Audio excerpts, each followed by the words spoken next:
ಎಲ್ಲ ಪಾಲಕರಿಗೆ ಮತ್ತು ವಿದ್ಯಾರ್ಥಿಗಳಿಗೆ ನಮಸ್ಕಾರಗಳು. ಈ ಒಂದು ವಿಡಿಯೋದಲ್ಲಿ ನಾನು ಈ ವರ್ಷ ನಡೆಯುವಂತ ಆಳ್ವಾಸ್ ಉಚಿತ ಶಿಕ್ಷಣದ ಪರೀಕ್ಷೆ 2026ರ ಬಗ್ಗೆ ಮಾಹಿತಿಯನ್ನು ಕೊಡ್ತೀನಿ. ಈ ಒಂದು ಪರೀಕ್ಷೆ ಕನ್ನಡ ಮಾಧ್ಯಮದಲ್ಲಿ ಗೊತ್ತಿರುವಂತಹ ವಿದ್ಯಾರ್ಥಿಗಳಿಗಿರುವಂತದ್ದು. 5ರಿಂದ 6, 7, 8ನೇ ತರಗತಿ ಮಕ್ಕಳು ಈ ಒಂದು ಪರೀಕ್ಷೆಯನ್ನು ಬರೀಬಹುದು. ಇಂಗ್ಲಿಷ್ ಮಾಧ್ಯಮದ ವಿದ್ಯಾರ್ಥಿಗಳು ಕೂಡ ಈ ಪರೀಕ್ಷೆಯನ್ನು ಬರೀಬಹುದು, ಬಟ್ ಕನ್ನಡ ಮಾಧ್ಯಮದಲ್ಲಿ ಬರೀಬೇಕಾಗತ್ತೆ. ಇನ್ ಕೇಸ್ ಸೆಲೆಕ್ಟ್ ಆದರೂ ಕೂಡ ಕನ್ನಡ ಮಾಧ್ಯಮದಲ್ಲೇ ನೀವು ಶಿಕ್ಷಣವನ್ನ ಪಡಿಬೇಕಾಗತ್ತೆ. ಕೆಲವೊಂದು ಜನಕ್ಕೆ ಡೌಟ್ ಇದೆ, ಇದು ಇಂಗ್ಲಿಷ್ ಮಾಧ್ಯಮದ ವಿದ್ಯಾರ್ಥಿಗಳು ಇರೋದಿಲ್ಲ. ನಿಮಗೊಂದು ವೇಳೆ ಇಂಗ್ಲಿಷ್ ಮಾಧ್ಯಮದಲ್ಲಿ ಅಲ್ಲಿ ಕಲಿಬೇಕಂದ್ರೆ ಅದಕ್ಕೆ ಸಪರೇಟ್ ಆದಂತ ಒಂದು ಫೀಸ್ ಸ್ಟ್ರಕ್ಚರ್ ಇರುತ್ತೆ. ಆ ಫೀಸ್ ಅನ್ನ ಪೇ ಮಾಡಿ ಅಲ್ಲಿ ಒಂದು ಶಿಕ್ಷಣ ಪಡಿಬೇಕಾಗತ್ತೆ. ಇದು ಪ್ಯೂರ್ಲಿ ಕನ್ನಡ ಮಾಧ್ಯಮದ ವಿದ್ಯಾರ್ಥಿಗಳಿಗೆ. ಒಂದು ವೇಳೆ ಕನ್ನಡ ಮಾಧ್ಯಮದ ವಿದ್ಯಾರ್ಥಿಗಳು ಸಿಲೆಕ್ಟ್ ಆದ್ರೆ ಅವರ ಒಂದು ಶಿಕ್ಷಣ 10th ವರೆಗೆ, 10ನೇ ತರಗತಿವರೆಗೆ ಉಚಿತವಾಗಿರುತ್ತೆ. ಈ ಒಂದು ಪರೀಕ್ಷೆ ಮಾರ್ಚ್ 1ಕ್ಕೆ ನಡೀತಾ ಇದೆ. ಇವಾಗ ಬಿಟ್ಟಿರುವಂತಹ ಟೈಮ್ ಟೇಬಲ್ ಪ್ರಕಾರ ಮಾರ್ಚ್ 1ಕ್ಕೆ ಈ ಪರೀಕ್ಷೆ ಇದೆ. ಜನವರಿ 15ರವರೆಗೆ ನೀವು ಅಪ್ಲಿಕೇಶನ್ ಹಾಕ್ಲಿಕ್ಕೆ ಅವಕಾಶ ಇದೆ. ಇವಾಗ 5ನೇ ತಾರೀಕು 15ರವರೆಗೆ ಹಾಕಬಹುದು. ಇನ್ನು ಯಾರು ಹಾಕಿಲ್ಲ ಅಂತಂದ್ರೆ 5, 6, 7, 8ನೇ ತರಗತಿ ವಿದ್ಯಾರ್ಥಿಗಳು ಈ ಒಂದು ಪರೀಕ್ಷೆಯ ಅರ್ಜಿಯನ್ನು ಹಾಕಬಹುದು. ಅರ್ಜಿ ಹಾಕಿದ ನಂತರ ಒಂದು ಅಪ್ಲಿಕೇಶನ್ ಅನ್ನ PDF ಪ್ರಿಂಟ್ಔಟ್ ತೆಗೆದುಕೊಂಡು ಅದನ್ನ ಮತ್ತೆ ಪೋಸ್ಟ್ ಮುಖಾಂತರ ಆಳ್ವಾಸ್ ಶಾಲೆಗೆ ಕಳಿಸ್ಬೇಕಾಗತ್ತೆ. ಇದರ ಸಿಲೆಬಸ್ ಏನೇನಿರುತ್ತೆ ಅದರ ಬಗ್ಗೆ ನೋಡೋಣ. ಇದು ಕನ್ನಡ ಮಾಧ್ಯಮದ್ದು ಉಚಿತ ಶಿಕ್ಷಣ ವ್ಯವಸ್ಥೆ ಮತ್ತು 2 ಹಂತದ ಪ್ರಕ್ರಿಯೆ ಇರುತ್ತೆ. ಇಲ್ಲಿ ಒಂದು ಏನಂತಂದ್ರೆ ಫಸ್ಟಿಗೆ ರಿಟರ್ನ್ ಟೆಸ್ಟ್, ಅಂದ್ರೆ ಅಬ್ಜೆಕ್ಟಿವ್ ಟೈಪ್. ನೀವೇನು ಈ ಮುರಾರ್ಜಿ ಆದರ್ಶ ಆಳ್ವಾಸ್ ಪರೀಕ್ಷೆ ಮುರಾರ್ಜಿ ಮತ್ತು ಆದರ್ಶ ಬರೀತಿರಲ್ಲ, ಅದೇ ತರ ಮಲ್ಟಿಪಲ್ ಚಾಯ್ಸ್ ಕ್ವಶನ್ಸ್ ಇರುತ್ತೆ ಮೊದಲ ಹಂತದ್ದು. ನಂತರ ಇಲ್ಲಿ ಮೊದಲ ಹಂತದ ಬಗ್ಗೆ ಹೇಳೋದಾದ್ರೆ ನಿಮಗೇನಂತಂದ್ರೆ, ಫಾರ್ ಎಕ್ಸಾಂಪಲ್ ಒಂದು ಕ್ವಶನ್ಗೆ 4 ಆಪ್ಷನ್ಸ್ ಕೊಟ್ಟಿರ್ತಾರೆ. ಈ ತರದ ಒಂದು ಪರೀಕ್ಷೆ ಇರುತ್ತೆ. ಇದು ಮಲ್ಟಿಪಲ್ ಚಾಯ್ಸ್ ಕ್ವಶನ್ಸ್ ಅಂತಾರೆ. ನಿಮಗೆ ವಸ್ತುನಿಷ್ಠ ಪ್ರಶ್ನೆಗಳಿರುತ್ತೆ. ಇಲ್ಲಿ 150 ಅಂಕಗಳ ಪ್ರಶ್ನೆಗಳಿರುತ್ತೆ. ಬೇರೆ ಬೇರೆ ವಿಷಯಗಳನ್ನ ಕವರ್ ಮಾಡಿಕೊಂಡು 150 ಅಂಕಗಳ ಒಂದು ಪರೀಕ್ಷೆ ಇರುತ್ತೆ 5ರಿಂದ 8ನೇ ತರಗತಿ ಮಕ್ಕಳಿಗೆ. 5, 6, 7, 8. ನೆಕ್ಸ್ಟ್ ನೋಡೋದಾದ್ರೆ 5ನೇ ತರಗತಿ ಮಕ್ಕಳದ ಒಂದು ಸಿಲೆಬಸ್ ಏನಿರುತ್ತೆ ಅಂತಂದ್ರೆ, ಅವರಿಗೆ ಕನ್ನಡ ಇರುತ್ತೆ. ಕನ್ನಡ ಇದರಲ್ಲಿ ಮೇಜರ್ ಏನಿರ್ಬೋದು, ಗ್ರಾಮರ್ ಇರ್ಬೋದು. ಇದು ಇಂಗ್ಲಿಷ್ ಕೂಡ ಗ್ರಾಮರ್, ಮೇಜರ್ ಅಂದ್ರೆ ಗ್ರಾಮರ್. ನೆಕ್ಸ್ಟ್ ಗಣಿತದಲ್ಲಿ ಒಂದು, ಫಾರ್ ಎಕ್ಸಾಂಪಲ್ ಇದು ಒಂದು 15ರಿಂದ 25 ಕ್ವಶನ್ ಬರ್ಬೋದು ನಿಮಗೆ. ಇದು ಕೂಡ 25 ಅಂಕಗಳ ಪ್ರಶ್ನೆ, ಒಂದು ಅಂದಾಜು. ಇದು ಕೂಡ ಒಂದು 25 ಅಂಕಗಳದು. ಇದು ಸ್ವಲ್ಪ ಜಾಸ್ತಿ ಇರುತ್ತೆ, ಒಂದು 30 ಕ್ವಶನ್ಸ್ ಇರ್ಬೋದು. ಪರಿಸರ ಅಧ್ಯಯನ ಮೇಲೆ ವಿಜ್ಞಾನ ಮತ್ತು ಸಮಾಜಶಾಸ್ತ್ರ ಅಂತ 2 ಸೆಕ್ಷನ್ ಮಾಡ್ಬೋದು. ನಮ್ಮ ಮುರಾರ್ಜಿಗೆ ಇದ್ದಾಗೆ ಅದರಲ್ಲಿ 2 ಸೆಕ್ಷನ್ ಇಂದ 30 ಕ್ವಶನ್ ಬರ್ಬೋದು. ಅದೇ ತರ ಸಾಮಾನ್ಯ ಜ್ಞಾನದ ಮೇಲೆ GK ಕ್ವಶನ್ಸ್ ಬರುತ್ತೆ ನಿಮಗೆ. ಅದು ಪ್ರಚಲಿತ ಘಟನೆಗಳನ್ನು ಕೂಡ ಒಳಗೊಂಡಿರ್ಬೋದು. ಅದೇ ತರ ಮಾನಸಿಕ ಸಾಮರ್ಥ್ಯದ ಮೇಲೆ ಕ್ವಶನ್ಗಳು ಬರುತ್ತೆ. ಮೇನ್ ಅಂತಂದ್ರೆ ಈ ಒಂದು ಸೆಕ್ಷನ್ ಅಲ್ಲಿ ನಿಮಗೆ ಹೆಚ್ಚು ಕ್ವಶನ್ಸ್ ಅನ್ನ ಕೇಳಲಾಗತ್ತೆ. ಈ ಒಂದು ಸೆಕ್ಷನ್ ಅಲ್ಲಿ ಒಂದು ಚೂರು ಕಡಿಮೆ ಕ್ವಶನ್ಸ್ ನಿಮಗೆ ಬರ್ಬೋದು. ಇದು ಏನ್ ಸಿಲೆಬಸ್ ಅಂತಂದ್ರೆ, ನಿಮ್ಮ ಮುರಾರ್ಜಿ ಆದರ್ಶ ಏನು ಪರೀಕ್ಷೆಗೆ ಓದಿರ್ತೀರ ಸಿಲೆಬಸ್, ಅದೇ ಸಿಲೆಬಸ್ ಕೂಡ ಇಲ್ಲಿ ಇರುತ್ತೆ. 150 ಅಂಕಗಳ ಪ್ರಶ್ನೆ. ಫಾರ್ ಎಕ್ಸಾಂಪಲ್ ಇದಕ್ಕೆ ನಿಮಗೆ 2.5 ಗಂಟೆ ಕಾಲಾವಕಾಶ ಕೊಡ್ಬೋದು. 150 ನಿಮಿಷ, ಒಂದು ಕ್ವಶನ್ಗೆ 1 ನಿಮಿಷದಂತೆ. ಅದೇ ತರ 6ರಿಂದ ಮತ್ತು 8ನೇ ತರಗತಿವರೆಗೆ ವಿಷಯಗಳು ನೋಡ್ರಿ. ನಿಮ್ಮ ಒಂದು ಸಿಲೆಬಸ್ ಏನಿರುತ್ತೆ, 6 ಸಬ್ಜೆಕ್ಟ್ಸ್ ಇರುತ್ತೆ ನಿಮಗೆ. ಕನ್ನಡ, ಇಂಗ್ಲಿಷ್, ಗಣಿತ, ಹಿಂದಿ ಇರುತ್ತೆ, ವಿಜ್ಞಾನ ಇರುತ್ತೆ, ಸಮಾಜ ವಿಜ್ಞಾನ ಇರುತ್ತೆ. ಈ ಒಂದು 6 ಸಬ್ಜೆಕ್ಟ್ ಅನ್ನ ನೀವು ಚೆನ್ನಾಗಿ ಓದ್ಕೊಂಡಿರ್ಬೇಕು. ಪ್ರತಿಯೊಂದು ಪೇಜಲ್ಲಿ ಇರುವಂತ ಏನಪ್ಪಾ ಅಂತಂದ್ರೆ ಚೆನ್ನಾಗಿ ಓದ್ಕೊಂಡಿರ್ಬೇಕು. ಯಾವುದೇ ಫೇಸ್ ಆಗಲಿ ಯಾವುದನ್ನು ಬಿಟ್ಟಿರಬಾರ್ದು. ಕ್ವಶನ್ಗಳು ಸುಮಾರು ನಡುವೆ ಇರುವಂತ ಕ್ವಶನ್ಗಳನ್ನ ಕೇಳ್ತಾರೆ. ಮಕ್ಕಳನ್ನ ಫಿಲ್ಟರ್ ಮಾಡ್ಲಿಕ್ಕೆ ಯಾರು ಚೆನ್ನಾಗಿ ಓದ್ಕೊಂಡಿರ್ತಾರೆ ಅವರು ಕ್ಲಿಯರ್ ಮಾಡುವಂತ ಚಾನ್ಸ್ ಇರುತ್ತೆ. ಅದರ ಜೊತೆಗೆ 6 ಸಬ್ಜೆಕ್ಟ್ ಜೊತೆಗೆ 2 ಸಬ್ಜೆಕ್ಟ್ ಓದ್ಬೇಕಾಗತ್ತೆ. ಅದು ಸಾಮಾನ್ಯ ಜ್ಞಾನ ಅಥವಾ ಪ್ರಚಲಿತ ಘಟನೆಗಳ ಬಗ್ಗೆ ಇರ್ಬೋದು, ಮತ್ತು ಮೆಂಟಲ್ ಎಬಿಲಿಟೀಸ್, ಮಾನಸಿಕ ಸಾಮರ್ಥ್ಯದ ಬಗ್ಗೆ ಇರ್ಬೋದು. ಒಟ್ಟು 8 ಸಬ್ಜೆಕ್ಟ್ಗಳನ್ನ ನೀವು ಓದ್ಕೊಂಡಿರ್ಬೇಕಾಗತ್ತೆ.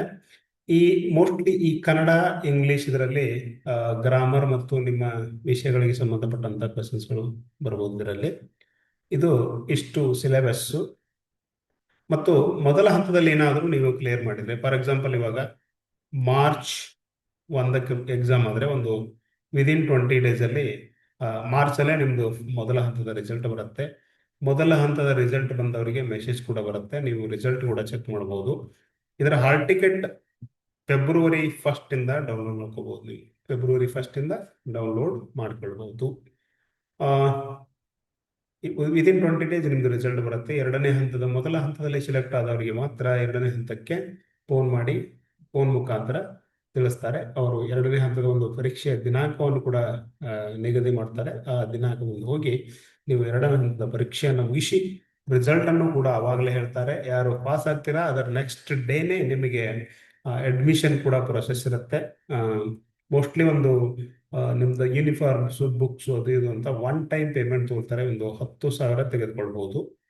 ಇದರಲ್ಲಿ ಬಟ್ಟೆ ಗಿಟ್ಟೆ ಎಲ್ಲ ಕೊಡ್ತಾರೆ. ನಿಮಗೆ ಬೇಕಾದಂಥ ಎಲ್ಲ ಒಂದು ಸಾಮಗ್ರಿಗಳನ್ನ ಕೊಡುವಂಥದ್ದು. ಹೋದ ವರ್ಷ ಒಂದು 10,000 ಇತ್ತು, ಅದಕ್ಕಿಂತ ಮುಂಚೆ ಒಂದು 6,000ದಿಂದ ಪ್ರಾರಂಭ ಆಗಿತ್ತು. ಇಷ್ಟೇ ಇರುತ್ತೆ.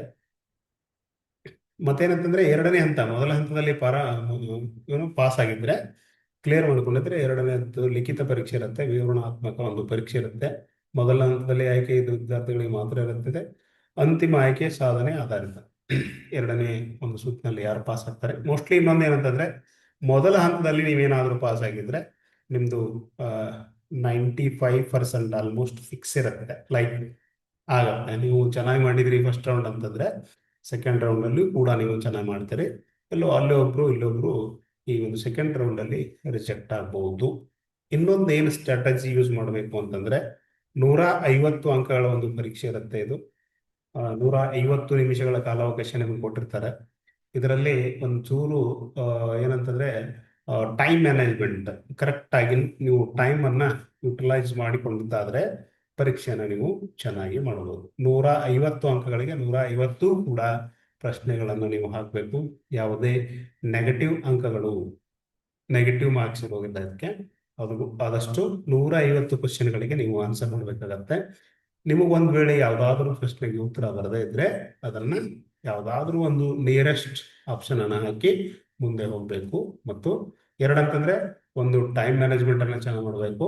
ಎರಡನೇದ್ದು 150ಕ್ಕೆ 150 ಕ್ವಶನ್ ಹಾಕಬೇಕು. ನಿಮಗೆ ಯಾವ್ದಾದ್ರು ಬರದೇ ಇದ್ರೆ ಅದನ್ನ ಹಾಕಿ ಮುಂದೆ ಹೋಗಿ.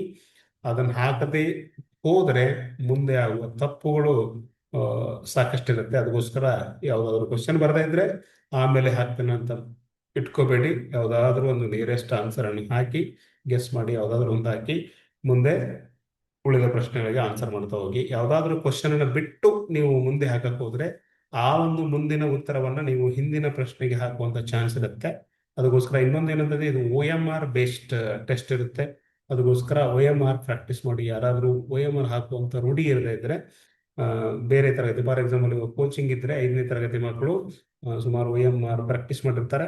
ಇನ್ನು 6, 7, 8 ವಿದ್ಯಾರ್ಥಿಗಳು ಯಾರಾದ್ರೂ OMR ಹಾಕಿ ರೂಢಿ ಇರದೇ ಇದ್ರೆ ಅಂತ ವಿದ್ಯಾರ್ಥಿಗಳು ಈ ಒಂದು OMR ಹಾಕುವ ರೂಢಿಯನ್ನ ಮಾಡ್ಕೊಳ್ಳಿ. ಅದೇ ತರ ಇದರಲ್ಲಿ ಟೈಮ್ ಮ್ಯಾನೇಜ್ಮೆಂಟ್ ಬಹಳ ಇಂಪಾರ್ಟೆಂಟ್ ಆಗುತ್ತೆ. ಮತ್ತು ಹೋದ ವರ್ಷದ ಕಟ್ ಆಫ್ ಏನಿತ್ತು ಅಂತಂದ್ರೆ 150ಕ್ಕೆ 130 ಮೇಲೆ ತೆಗೆದುಕೊಂಡವರು ಮುಂದಿನ ಹಂತಕ್ಕೆ ಹೋಗಿದ್ರು. 130 ಒಳಗೆ 127, 28, 29 ಕೂಡ ಬಿದ್ದವರು ಎರಡನೇ ಹಂತಕ್ಕೆ ರಿಜೆಕ್ಟ್ ಆಗಿದ್ರು. ಅದಕ್ಕೋಸ್ಕರ ಇಲ್ಲಿ ಸುಮಾರು ಆಲ್ ಓವರ್ ಕರ್ನಾಟಕ ವಿದ್ಯಾರ್ಥಿಗಳು ಬರೋದ್ರಿಂದ ತುಂಬಾ ಕಾಂಪಿಟೇಷನ್ ಇರುತ್ತೆ. ಅದಕ್ಕೋಸ್ಕರ ಅತ್ಯಂತ ಚೆನ್ನಾಗಿ ನೀವು ಓದ್ಕೊಂಡಿದ್ರೆ ಮಾತ್ರ ಈ ಒಂದು ಪರೀಕ್ಷೆಯನ್ನ ಎದುರಿಸಬೇಕಾಗತ್ತೆ. ಸುಮಾರು 20ರಿಂದ 30,000 ವಿದ್ಯಾರ್ಥಿಗಳು ಈ ಒಂದು ಪರೀಕ್ಷೆಯನ್ನು ಬರೆಯುವಂತ ಒಂದು ಸಾಧ್ಯತೆ ಇರುತ್ತೆ. ಅದಕ್ಕೋಸ್ಕರ ಇನ್ನೇನಾದ್ರೂ ಈ ಒಂದು ಪರೀಕ್ಷೆಯ ದಿನಾಂಕ ಬೇರೆ ಚೇಂಜ್ ಆದ್ರೆ ಮುಂದಿನ ವಿಡಿಯೋದಲ್ಲಿ ಹೇಳ್ತೇನೆ.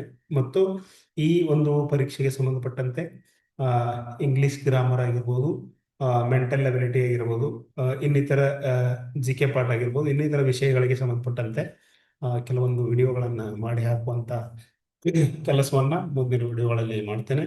ಆದಷ್ಟು ಚೆನ್ನಾಗಿ ಓದ್ಕೊಳ್ರಿ. ತುಂಬಾ ಒಂದು ಒಳ್ಳೆಯ ಶಿಕ್ಷಣ ಸಿಗತ್ತೆ ನಿಮ್ಮ ಮಕ್ಕಳಿಗೆ ಇಲ್ಲಿ ಸೆಲೆಕ್ಟ್ ಆದ್ರೆ. ನಮ್ಮ ಒಂದು ತರಬೇತಿ ಕೇಂದ್ರದಿಂದ ಮತ್ತು ನಮ್ಮ ಊರಿಂದ ಸುಮಾರು ವಿದ್ಯಾರ್ಥಿಗಳು ಇಲ್ಲಿ ಈ ಒಂದು ಸ್ಕೂಲ್ನಲ್ಲಿ ಈಗಾಗಲೇ ಶಿಕ್ಷಣ ಪಡಿತಿದ್ದಾರೆ. ಹೋದ ವರ್ಷ ನಮ್ಮ ಒಂದು ತರಬೇತಿ ಕೇಂದ್ರದಿಂದ ಸುಮಾರು 5 ವಿದ್ಯಾರ್ಥಿಗಳು ಈ ಒಂದು ಪರೀಕ್ಷೆಯಲ್ಲಿ ಪಾಸಾಗಿ, ಅದರಲ್ಲಿ 4 ವಿದ್ಯಾರ್ಥಿಗಳು ಅಡ್ಮಿಷನ್ ಅನ್ನು ತೆಗೆದುಕೊಂಡು ಅಲ್ಲಿ ಅಭ್ಯಾಸ ಮಾಡ್ತಿದ್ದಾರೆ. ತುಂಬ ಒಳ್ಳೆಯ ಒಂದು ಶಿಕ್ಷಣ ಅಲ್ಲಿ ಸಿಗುತ್ತೆ. ಸುಮಾರು ಒಂದು 15ರಿಂದ 20 ವಿದ್ಯಾರ್ಥಿಗಳು ಬೇರೆ ಬೇರೆ ತರಗತಿಗಳಲ್ಲಿ ಒಂದು 2-3 ವರ್ಷದ ಒಂದು ನಮ್ಮ ತರಬೇತಿ ಕೇಂದ್ರದಿಂದ ಆಯ್ಕೆಯಾದ ಒಂದು ವಿದ್ಯಾರ್ಥಿಗಳು ಅಲ್ಲಿ ಆಲ್ರೆಡಿ ಇದ್ದಾರೆ. ಅದಕ್ಕೋಸ್ಕರ ಅಲ್ಲಿ ಒಂದು ಒಳ್ಳೆಯ ಶಿಕ್ಷಣದ ಜೊತೆಗೆ ನೈತಿಕ ಶಿಕ್ಷಣ ಆಗಿರ್ಬೋದು, ನಿಮಗೆ ಯಾವುದಾದ್ರೂ ವಿಷಯಗಳಲ್ಲಿ ಇಂಟ್ರೆಸ್ಟ್ ಇದ್ದರೆ, ಫಾರ್ ಎಕ್ಸಾಂಪಲ್ ಮ್ಯೂಸಿಕ್ ಆಗಿರ್ಬೋದು, ಡ್ಯಾನ್ಸ್ ಆಗಿರ್ಬೋದು, ಆ ಥರದ ಒಂದು ಎಜುಕೇಶನ್ ಕೂಡ ಚೆನ್ನಾಗಿ ಇದೆ ಅಲ್ಲಿ. ಎಸ್ಪೆಷಲಿ ಅಂದರೆ ಈ ಮಂಗಳೂರು ಸೈಡ್ ಒಳ್ಳೆ ಒಂದು ಶಿಕ್ಷಣ ಸಿಗುತ್ತೆ, ಅಲ್ಲಿ ಕ್ವಾಲಿಟಿ ಎಜುಕೇಶನ್ ಇರುತ್ತೆ, ತುಂಬ ಒಳ್ಳೆಯ ಜನ. ಅದಕ್ಕೋಸ್ಕರ ನಿಮ್ಮ ಮಗ ಇಲ್ಲಿ ಆಯ್ಕೆ ಆದರೆ ಒಂದು ಒಳ್ಳೆಯ ಶಿಕ್ಷಣ ಸಿಗೋದಂತೂ ಗ್ಯಾರಂಟಿ ಅಂತ ಹೇಳ್ತಾ, ನೆಕ್ಸ್ಟ್ ವಿಡಿಯೋದಲ್ಲಿ ಸಿಗ್ತೀನಿ. ಅಲ್ಲಿವರೆಗೆ ಥ್ಯಾಂಕ್ಸ್.